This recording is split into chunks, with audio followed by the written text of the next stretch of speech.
السلام علیکم ورحمۃ اللہ وبرکاتہ۔ الحمد للہ وحدہ والصلاة والسلام علی من لا نبی بعدہ، اما بعد فاعوذ باللہ من الشیطان الرجیم، بسم اللہ الرحمن الرحیم۔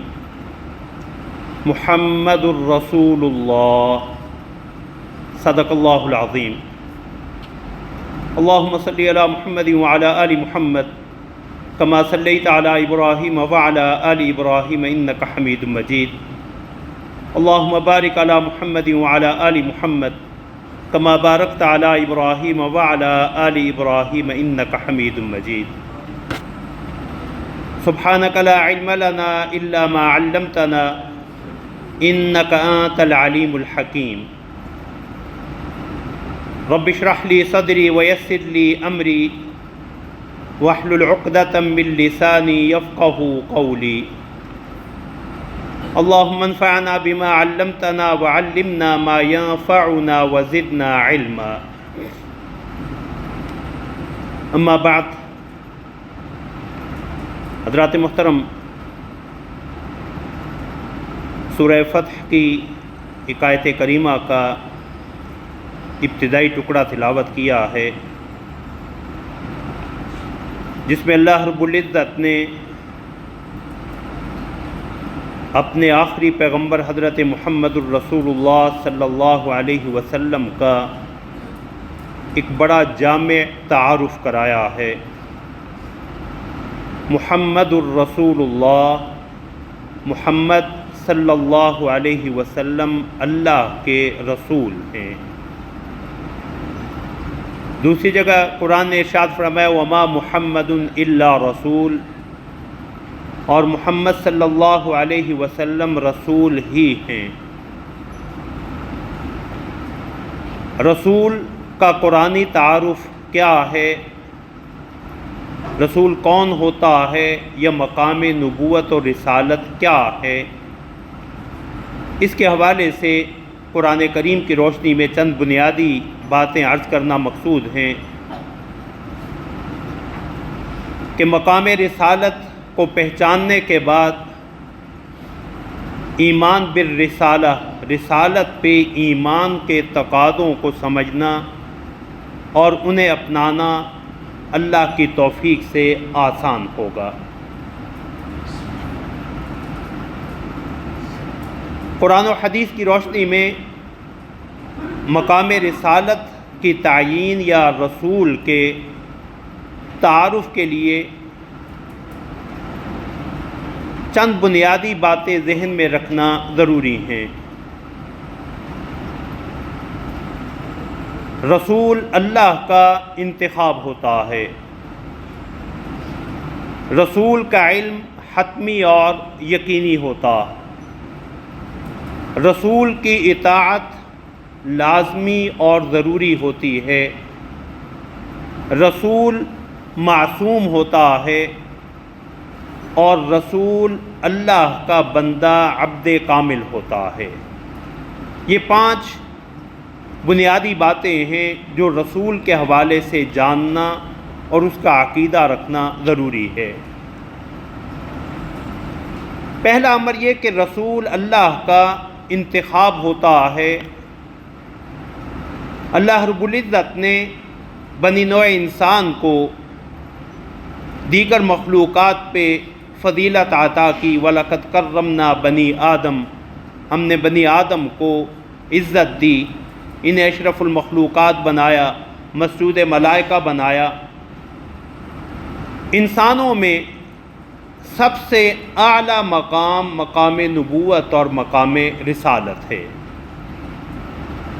بنی نوع انسان کو اللہ رب العزت نے جو کمالات دیے ہیں، ان میں سے کچھ کسبی اور اختیاری ہیں کہ انسان اپنی محنت اور ریاضت سے انہیں اپنا سکتا ہے، حاصل کر سکتا، اور کچھ مقامات جو ہے وہ وہبی اور عطائی ہیں، اللہ رب العزت کی طرف سے عطا کردہ ہیں۔ ان میں انسان کی محنت کا، ریاضت کا، مجاہدے کا کوئی عمل دخل نہیں، بلکہ وہ خالصتاً اللہ کا انتخاب ہے۔ تو اللہ کا ہر نبی اور اللہ کا ہر رسول اللہ رب العزت کی طرف سے منتخب ہوتا ہے، چنیدہ ہوتا ہے، برگزیدہ ہوتا ہے۔ یہ ان کی کسی عبادت اور ریاضت اور مجاہدے کا نتیجہ نہیں، بلکہ خالصتاً اللہ کا انتخاب ہے کہ اللہ نے انہیں مقام نبوت یا مقام رسالت کے لیے چن لیا ہے۔ قرآن کریم نے اس حوالے سے مشرکین مکہ کے اعتراض کو ذکر کیا کہ وہ کہا کرتے تھے وَقَالُوا لَوْلَا نُزِّلَ هَذَا الْقُرْآنُ عَلَىٰ رَجُلٍ مِّنَ الْقَرْيَتَيْنِ عَظِيمٍ، کہ وہ کہتے ہیں کہ یہ قرآن ان دو بستیوں میں، مکہ اور طائف کی دو بستیوں میں سے کسی بڑے آدمی پہ نازل کیوں نہیں ہوا۔ بڑے آدمی کا ان کا اپنا تصور تھا، خود ساختہ، اور اللہ کے قوانین سے عدم واقفیت کی بنا پہ۔ تو اللہ رب العزت نے اس کا جواب یہ ارشاد فرمایا اَهُمْ يَقْسِمُونَ رَحْمَةَ رَبِّكَ، کیا وہ اللہ کی رحمت کو تقسیم کرتے ہیں؟ اللہ کی رحمت کی تقسیم اللہ کا اختیار ہے۔ اللہ اعلم حیث یجعل رسالتہ، دوسری جگہ اللہ نے ارشاد فرمایا کہ اللہ بہتر جانتے ہیں کہ اس نے اپنی رسالت کہاں بھیجنی ہے، کسے سونپنی ہے۔ تیسری جگہ اللہ رب العزت نے ارشاد فرمایا اللہ یصطفی من الملائکۃ رسلا ومن الناس، پیغمبری کے لیے، پیغام رسانی کے لیے اللہ ہی انتخاب کرتے ہیں، فرشتوں میں سے بھی اور لوگوں میں سے بھی۔ اجتبیناہم وہدیناہم الی صراط مستقیم، چوتھی جگہ اللہ رب العزت نے ارشاد فرمایا انبیاء کرام کے حوالے سے کہ ہم نے انہیں چن لیا اور صراط مستقیم کی ہدایت عطا فرمائی۔ تو رسول کے حوالے سے پہلی چیز جسے ماننا اور اپنانا ضروری ہے کہ رسول اللہ کا انتخاب ہوتا ہے۔ مقام نبوت اور مقام رسالت یہ کوئی کسبی اور اختیاری مقام نہیں کہ انسان اپنی محنت سے، ریاضت سے اسے اپنا سکے، یہ خالصتاً اللہ کی عطا اور انتخاب ہے۔ جب مقام رسالت اللہ کا انتخاب اور عطا ہے تو اسی سے مربوط اور جڑی ہوئی دوسری بات یہ ہے کہ نبوت اور رسالت کے جتنے بھی علوم ہیں وہ بھی اللہ رب العزت کی طرف سے عطا کردہ ہوتے ہیں۔ مقام نبوت اور مقام رسالت جو بنیاد ہے ان علوم کی، جب یہ اللہ کی طرف سے عطا کردہ ہے تو پیغمبر اور رسول کو عطا کردہ تمام علم اللہ رب العزت کی طرف سے عطا کردہ ہوتے ہیں۔ یہی وجہ ہے کہ پیغمبر کا علم حتمی، قطعی اور یقینی ہوتا۔ قرآن کریم نے اسے بھی بڑے واضح لفظوں میں بیان فرمایا ما کنت تدری ما الکتاب ولا الایمان ولکن جعلناہ نورا نہدی بہ من نشاء من عبادنا، کہ آپ نبوت و رسالت ملنے سے پہلے کتاب سے آگاہ نہیں تھے، نبوت سے آگاہ نہیں تھے۔ ما کنت تدری ما الکتاب، آپ نہیں جانتے تھے کتاب کیا ہے، لیکن یہ ہم نے ما کنت تدری ما الکتاب کہ آپ نہیں جانتے تھے کہ کتاب کیا ہے، ہم نے آپ کو جو ہے مقام نبوت دیا۔ وَلَكِنْ جَعَلْنَاهُ نُورًا نَهْدِي بِهِ مَن نَّشَاءُ مِنْ عِبَادِنَا، یہ نور ہم اپنے بندوں میں سے جسے چاہتے ہیں عطا کر دیتے ہیں۔ دوسری جگہ اللہ رب العزت نے ارشاد فرمایا کہ جس طرح آپ کتاب اور ایمان سے نبوت ملنے سے پہلے آگاہ نہیں تھے، نبوت ملنے کے بعد اللہ رب العزت نے آپ کو ان چیزوں کا علم عطا کیا ہے جس سے آپ پہلے آگاہ نہیں تھے۔ وَعَلَّمَكَ مَا لَمْ تَكُنْ تَعْلَمْ وَكَانَ فَضْلُ اللَّهِ عَلَيْكَ عَظِيمًا، اللہ نے آپ کو ان چیزوں کی تعلیم فرمائی، ان چیزوں کا علم دیا جس سے پہلے آپ آگاہ نہیں تھے۔ وَكَانَ فَضْلُ اللَّهِ عَلَيْكَ عَظِيمًا، اور اللہ کا آپ پہ بڑا ہی فضل ہے۔ تو علوم نبوت چونکہ اللہ رب العزت کی طرف سے عطا کردہ ہوتے ہیں، اس لیے اس میں کسی غلطی کا، جھول کا امکان ہی نہیں ہے۔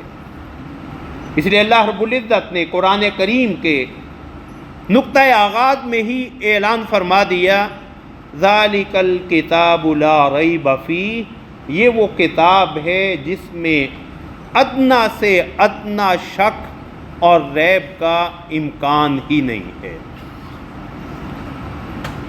وما ينطق عن الهوى ان هو الا وحی یوحی، ہمارا یہ پیغمبر اپنی مرضی سے تو کچھ کہتا نہیں، اللہ رب العزت کی طرف سے وحی ہوتی ہے جسے یہ بیان کرتا ہے۔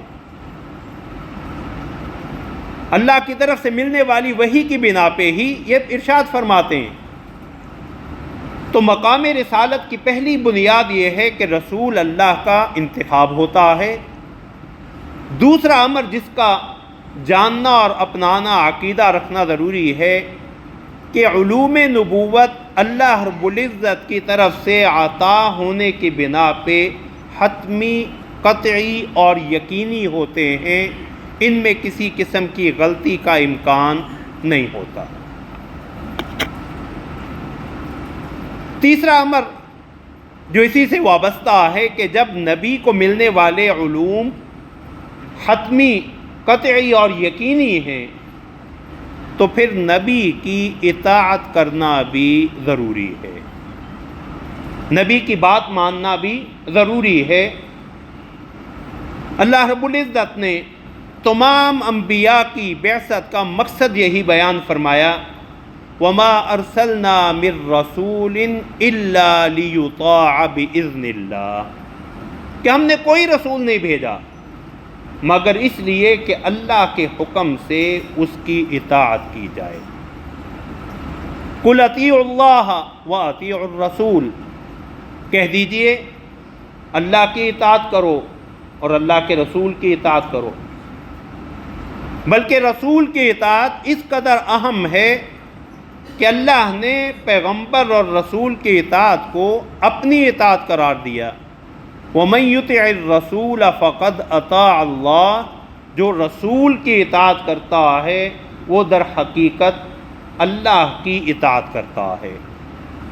اس لیے قرآن کریم نے واضح طور پہ یہ حکم دے دیا، وَمَا آتَاكُمُ الرَّسُولُ فَخُذُوهُ وَمَا نَهَاكُمْ عَنْهُ فَانْتَهُوا، جو اللہ کے رسول تمہیں دیں اسے لے لو، اسے اپنا لو، اور جس چیز سے اللہ کے پیغمبر تمہیں روکیں اس سے رک جاؤ، بعد رکھو۔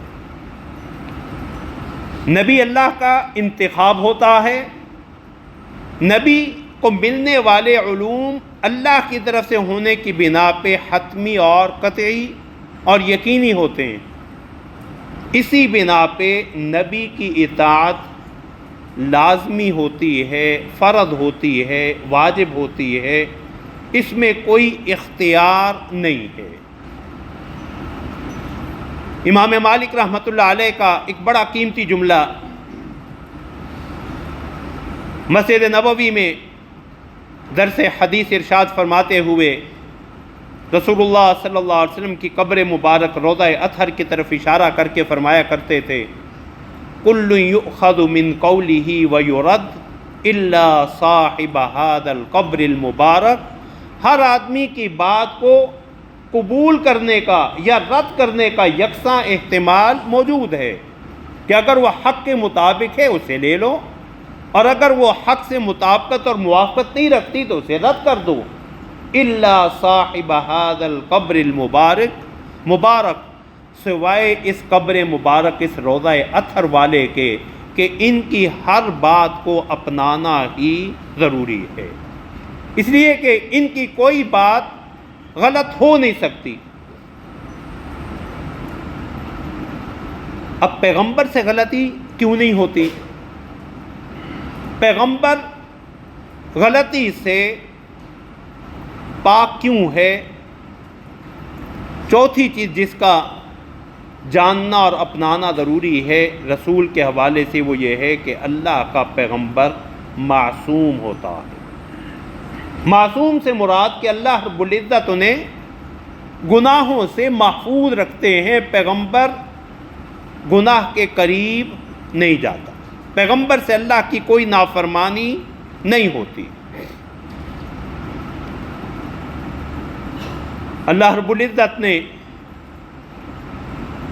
رسول اللہ صلی اللہ علیہ وسلم کے اس مقام عصمت کو بھی بیان فرمایا، بلکہ آپ کے اسی مقام عصمت کو آپ کی نبوت اور رسالت کی دلیل کے طور پہ ذکر کیا کہ رسول اللہ صلی اللہ علیہ وسلم نے اہل مکہ سے خطاب کرتے ہوئے یہ ارشاد فرمایا جسے قرآن نے بیان کیا، فَقَدْ لَبِثْتُ فِيكُمْ عُمُرًا مِّن قَبْلِ أَفَلَا تَعْقِلُونَ، کہ میں نے اس دعوی نبوت سے پہلے تمہارے اندر اپنی عمر کا ایک بہت بڑا حصہ گزارا، میرے بچپن، میرے لڑکپن، میری جوانی، میری شادیوں، میری غمی خوشی، سارے امور سے تم آگاہ ہو۔ جو شخص تمہارے دنیاوی معاملات میں کوئی جھوٹ نہیں بولتا، غلط بیانی نہیں کرتا، وہ اللہ کے حوالے سے اتنا بڑا دعویٰ کیسے کر سکتا ہے کہ مجھے اللہ رب العزت نے رسول بنا کے بھیجا ہے؟ تو میرا ماضی کا کردار یہ بتلاتا ہے کہ میں اللہ کا بھیجا ہوا پیغمبر ہوں۔ تم ذرا عقل سے کام لو تو میرا ماضی میری امانت اور صداقت کی دلیل ہے۔ اور رسول اللہ صلی اللہ علیہ وسلم نے اسی کو ہی بنیاد بنایا۔ امام ابن کثیر رحمۃ اللہ علیہ اور دیگر مفسرین نے اپنی کتب تفسیر میں اور کتب سیرت میں بھی یہ واقعہ لکھا کہ رسول اللہ صلی اللہ علیہ وسلم نے جب فاران کی چوٹی پہ قریش کو خطاب فرمایا جمع کر کے، تو فرمایا کہ اگر میں یہ کہوں کہ اس پہاڑی کے پیچھے ایک لشکر ہے جو تم پہ حملہ آور ہوا چاہتا ہے، میری تصدیق کرو گے یا تکذیب؟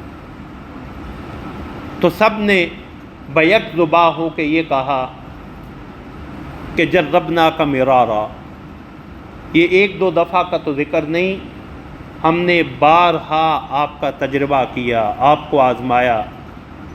ما جربنا علیک کذبا، ہم نے کبھی آپ کی زبان سے جھوٹ اور غلط بیانی نہیں سنی۔ بلکہ بعض کتب سیر میں تو یہاں تک آتا کہ ان میں سے بعض افراد نے یہ بھی کہا کہ اگر ہم آپ کے برابر آن کھڑے ہوں، اس وقت ہم نشیب میں ہیں، نیچے ہیں، ہمیں پہاڑی کی دوسری جانب نظر نہیں آ رہی، لیکن اگر ہم میں سے کچھ افراد پہاڑی کے اوپر چڑھیں اور پہاڑی کی دوسری سمت دیکھیں، انہیں نگاہوں سے کوئی لشکر دکھائی نہ دے، ہم پھر بھی آپ کی بات کا یقین کریں گے کہ ہماری نگاہیں دھوکہ کھا سکتی ہیں، محمد کی زبان سے کبھی غلط نہیں نکل سکتا۔ یہ وہ اعتماد تھا رسول اللہ صلی اللہ علیہ وسلم پہ جسے قرآن نے آپ کی نبوت اور رسالت کی دلیل کے طور پہ ذکر کیا، اور اسی صداقت اور امانت کی بنا پہ حجر اسود کی تنصیب کے موقع پہ وہ آپ کے فیصلے پہ راضی ہیں۔ جاء الصادق جاء الامین، کہ سچا اور امین آ گیا ہے، اس کا فیصلہ ہمیں قابل قبول ہوگا۔ جہاں کی دشمن ہونے کے باوجود اپنی امانتیں اسی پیغمبر محمد الرسول اللہ صلی اللہ علیہ وسلم کے پاس رکھی ہوئی تھیں، جو رسول اللہ نے ہجرت کے موقع پہ حضرت علی کے حوالے کی اور خود ہجرت کے سفر پہ روانہ ہوئے۔ تو پیغمبر جو ہے معصوم ہوتا ہے، اس لیے کہ اگر پیغمبر معصوم نہ ہو تو انسانی مزاج یہ ہے کہ یہ ماضی کی غلطیوں پہ تنقید کرتا ہے، انہیں بنیاد بناتا کہ کل تک تو آپ یہ سب کچھ کرتے رہے، آج ہمیں اس سے روک رہے ہیں۔ اور حضرات علماء نے، مفسرین کرام نے رسول اللہ صلی اللہ علیہ وسلم کے عصمت کے جو اسباب لکھے ہیں، پہلا سبب جو ہے رسول اللہ صلی اللہ علیہ وسلم کی طہارت طینت، کہ آپ کا مادہ تخلیق طاہر اور پاک ہے، جس میں گناہ کی طرف کوئی توجہ اور رجحان ہی نہیں، دوسری چیز، ہر وقت اللہ رب العزت کے جلال و جمال کا مشاہدہ، جسے صفت احسان کہتے ہیں۔ ان تعبد اللہ کأنک تراہ فإن لم تکن تراہ فإنہ یراک، کہ تم اللہ کی ایسے عبادت کرو جیسے اللہ کو دیکھ رہے ہو، اور اگر یہ کیفیت نہیں تو کم از کم یہ تو تمہیں حاصل ہو کہ اللہ تمہیں دیکھ رہے ہیں۔ تو پیغمبر ہر وقت اللہ کے جلال اور جمال کا مشاہدہ کرتے ہیں، لہذا وہ غلطی سے محفوظ ہوتے ہیں۔ اور تیسری چیز حضرات مفسرین نے یہ ذکر کی کہ اللہ رب العزت اپنے پیغمبروں کو ہر قسم کی غلطی اور گناہ سے محفوظ رکھتے ہیں، حفاظت خداوندی۔ اور یہی حفاظت خداوندی ہے، دروازے بند ہیں۔ عزیز مصر کی بیوی وقت کے پیغمبر یوسف علیہ السلام کو دعوت گناہ دے رہی ہے، تو قرآن کریم نے اس کے بارے میں بیان فرمایا، لولا ارآ برہان ربی وَلَقَدْ ہمت بِهِ وَهَمَّ بِهَا لولا ارآ برہان ربی، اگر اپنے رب کی برہان نہ دیکھی ہوتی تو وہ عورت تو آمادہ گناہ تھی ہی، بشری تقاضوں کی بنا پہ ہو سکتا تھا کہ یوسف کے دل میں، علیہ السلام کے دل میں بھی خیال پیدا ہوتا، لیکن چونکہ انہیں اللہ کی طرف سے برہان اور حفاظت حاصل تھی، لہذا ان کے دل میں واہمہ بھی اس گناہ کا پیدا نہیں ہوا۔ تو پیغمبر جو ہے وہ معصوم ہوتا۔ رسول کے حوالے سے پہلی چیز کہ پیغمبر اللہ کا انتخاب ہوتا، دوسری چیز پیغمبر کو ملنے والا علم حتمی اور یقینی ہوتا، تیسری چیز رسول کی اطاعت لازم اور واجب ہوتی، چوتھی چیز کہ رسول معصوم ہوتا ہے۔ اس لیے رسول اللہ صلی اللہ علیہ وسلم کے کٹر مخالفین نے بھی آپ کے کردار پہ کبھی انگلی نہیں اٹھائی۔ پانچویں چیز جسے رسول کے حوالے سے اپنانا اور ماننا ضروری ہے کہ ان تمام مقامات رفیعہ اور مقامات عالیہ کے باوجود پیغمبر اللہ کا بندہ ہوتا ہے۔ پیغمبر اللہ کا بندہ ہوتا ہے، اللہ انہیں عبد کامل بنا کے بھیجتے ہیں۔ حضرت عیسیٰ علیہ السلام اللہ نے معجزانہ طور پہ بغیر باپ کے پیدا کیا، نصارہ کو شبہ ہوا، انہوں نے اللہ کا بیٹا یا اللہ قرار دے دیا، تو حضرت عیسیٰ علیہ السلام نے اپنا جو تعارف کروایا، انی عبد اللہ آتانی الکتاب وجعلنی نبیا، کہ میں اللہ کا بندہ ہوں، اللہ نے مجھے کتاب دی ہے اور مجھے نبی بنا کے بھیجا۔ رسول اللہ صلی اللہ علیہ وسلم کے معجزات میں سب سے بڑا معجزہ، علمی معجزہ قرآن ہے، اور عملی اور سائنسی معجزہ معراج ہے۔ قرآن کریم نے رسول اللہ صلی اللہ علیہ وسلم کے معجزہ معراج کا جہاں ذکر فرمایا تو وہاں آپ کے مقام عبدیت کو ذکر کیا۔ سبحان الذی اسری بعبدہ لیلا من المسجد الحرام الی المسجد الاقصی، پاک ہے وہ ذات جو اپنے بندے کو راتوں رات لے گئی۔ اللہ نے دوسری جگہ سورہ نجم میں رسول اللہ صلی اللہ علیہ وسلم کے آسمانی معراج کا جہاں ذکر فرمایا تو وہاں بھی آپ کے مقام عبدیت کو ذکر کیا، فَأَوْحَى إِلَىٰ عَبْدِهِ مَا أَوْحَى، کہ ان مقامات قرب میں بھی اللہ نے اپنے بندے کی طرف وحی کی جو وحی کی۔ نزول قرآن، فرقان حمید کا ذکر کرتے ہوئے بھی قرآن نے تبارک الذی نزل الفرقان علی عبدہ لیکون للعالمین نذیرا، پیغمبر اپنے ان تمام تر بلند مقامات کے باوجود اللہ کا بندہ ہوتے ہیں، وہ کوئی فرشتہ نہیں ہوتے۔ اللہ رب العزت نے قرآن کریم میں امم سابقہ کا اور اس امت کے منکرین کا ایک بہت بڑا شبہ ذکر کیا ہے کہ انہیں ہدایت کے قبول کرنے سے جو چیز مانے تھی وہ یہ تھی کہ وہ کہتے تھے کہ اللہ نے ایک آدمی کو رسول بنا کے بھیج دیا۔ سورہ بنی اسرائیل میں اللہ فرماتے وَمَا مَنَعَ النَّاسَ أَن يُؤْمِنُوا إِذْ جَاءَهُمُ الْهُدَىٰ، کہ جب لوگوں کے پاس ہدایت آ گئی تو ہدایت قبول کرنے سے مانے کیا چیز بنی؟ إِلَّا أَن قَالُوا أَبَعَثَ اللَّهُ بَشَرًا رَسُولًا، جب ہدایت آئی تو ہدایت کے قبول کرنے سے مانے یہ چیز تھی، ان کا یہ باطل خیال تھا جسے انہوں نے کہا کہ کیا اللہ نے ایک آدمی کو رسول بنا کے بھیج دیا؟ تو اللہ رب العزت نے یہاں فرمایا قُل لَوْ كَانَ فِي الْأَرْضِ مَلَائِكَةٌ يَمْشُونَ مُطْمَئِنِّينَ لَنَزَّلْنَا عَلَيْهِم مِّنَ السَّمَاءِ مَلَكًا رَسُولًا، کہ اگر زمین کے باسی فرشتے ہوتے جو زمین میں اطمینان سے چین سے چل رہے ہوتے تو ہم آسمان سے ان پہ فرشتہ ہی رسول بنا کے بھیجتے۔ رسول اللہ صلی اللہ علیہ وسلم نے اپنے اس مقام عبدیت کو کئی مقامات پہ جو ہے وہ واضح کیا۔ لا تطرونی کما اطرت النصارى المسیح ابن مریم، میرے بارے میں ویسی مبالغہ آرائیاں نہ کرنا جیسی نصارہ نے، عیسائیوں نے حضرت عیسیٰ علیہ السلام کے بارے میں کی ہیں۔ انی عبد اللہ و رسولہ، میرا تعارف یہ ہے کہ میں اللہ کا بندہ اور اس کا رسول ہوں۔ مشرکین مکہ کو بھی یہ شبہ لاحق ہوا، قرآن نے ذکر کیا ان کا یہ شبہ، وقالوا ما لهذا الرسول یأکل الطعام ویمشی فی الاسواق، کہ یہ کیسا رسول ہے جو کھانا بھی کھاتا ہے، بازاروں میں ہماری طرح چلتا پھرتا بھی ہے، بوقت ضرورت خرید و فروخت بھی کرتا۔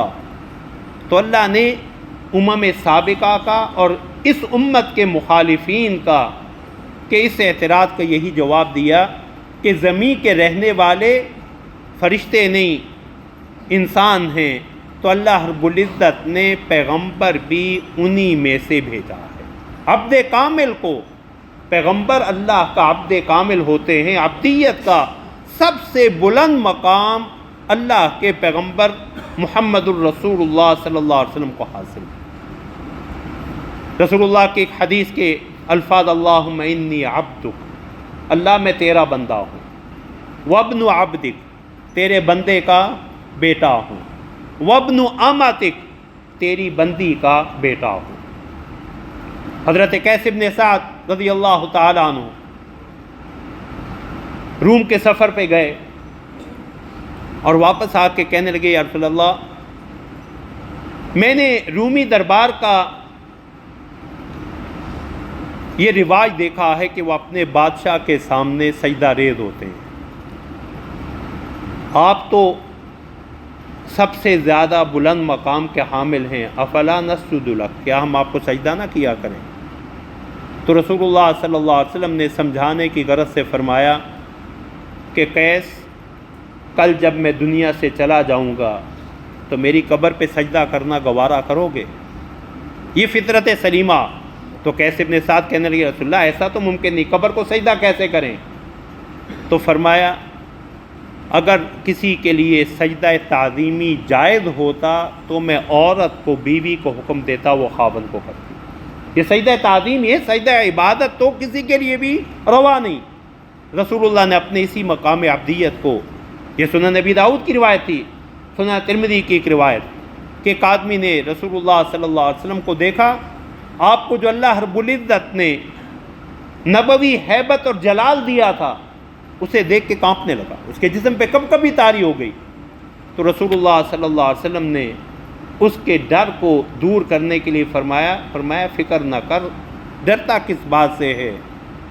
انا ابن آکلۃ القدید، میں اسی قریشی عورت آمنہ کا بیٹا ہوں جو خشک گوشت کے ٹکڑے کھایا کرتی تھی۔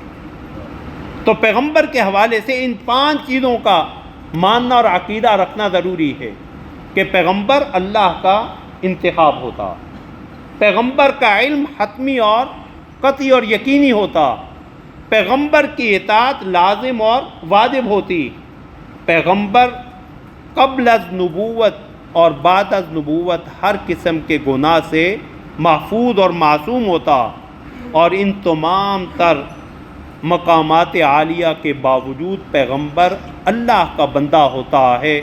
اللہ کے تمام پیغمبروں نے اپنا یہی تعارف کروایا، انی عبد اللہ و رسولہ۔ رسول اللہ نے بھی یہی فرمایا کہ میں اللہ کا بندہ اور اللہ کا رسول ہوں۔ اللہ ہمیں حق بات سننے، اسے سمجھنے اور قبول کرنے کی توفیق عطا فرمائیں۔ وآخر دعوانا ان الحمد للہ رب العالمین۔